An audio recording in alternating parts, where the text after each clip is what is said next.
In the examples in this video, we're actually going to be finding a gradient vector and interpreting as a maximum rate of change. So with that in mind, we are going to determine the maximum rate of change of the function f of xy is equal to 4y times the square root of x at the ordered pair 4, 1. And we're also going to determine the direction in which it occurs. Now what you're seeing here is essentially find the gradient evaluated at 4, 1, and then interpret it as a maximum rate of change. So first thing we'll do is find the gradient vector. So for a function of two variables, that'll be the vector whose components are the partial derivative of f with respect to x and the partial derivative of f with respect to y. Evaluating those partial derivatives, we'll start with 4y times the square root of x. So it'll be the partial derivative with respect to x of 4 times y times x raised to the 1/2 power. 4y would be considered a constant multiple, so we'll call that 4y times the derivative of x to the 1/2 power. That would be 1/2 times x to the negative 1/2 power, or simplifying a bit, this will be 2y divided by the square root of x. For the partial derivative of f with respect to y, that will be the partial derivative with respect to y of 4y times the square root of x.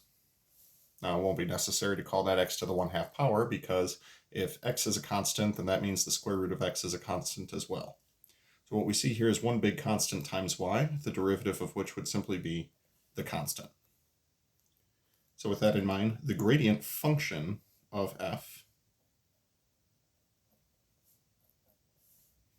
will be, first partial derivative was 2y over the square root of x, and then we had 4 times the square root of x. Then when we actually plug in the given point of 4, 1, we'll have the gradient of f evaluated at 4, 1. This will be equal to 2 times 1 divided by the square root of 4, and 4 square roots of 4. Simplifying each of these as much as possible, this is 2 times 1 is 2, square root of 4 is 2, 2 over 2 is 1. Square root of 4 is 2, 4 times 2 is 8. So with that in mind, the maximum rate of change is going to be the magnitude of this vector. So taking the magnitude of the vector 1, 8 is to say, let's take 1 squared plus 8 squared, and take the square root of the sum of those. So that'll be the square root of 65. That means that at this point, the maximum possible value of the slope of the tangent line would be the square root of 65. So the maximum rate of change is the square root of 65. The direction in which it occurs really should be given as a unit vector. However, since we already have the gradient vector and we already have its magnitude, simply divide the gradient vector by its magnitude and we get our direction vector.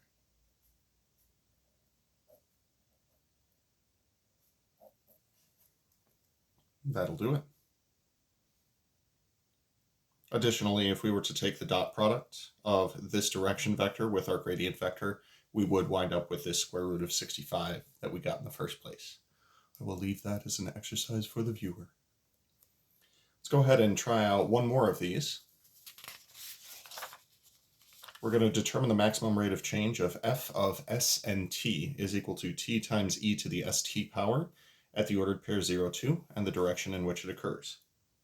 I've had students in the past ask me if this is a good test question, and I'm like, it is test.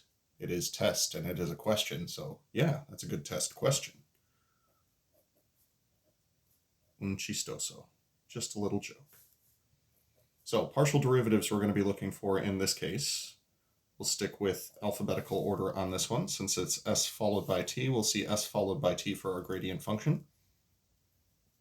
So for these partial derivatives, partial derivative of f with respect to s, that'll be the partial derivative with respect to s of our function t times e raised to the st power.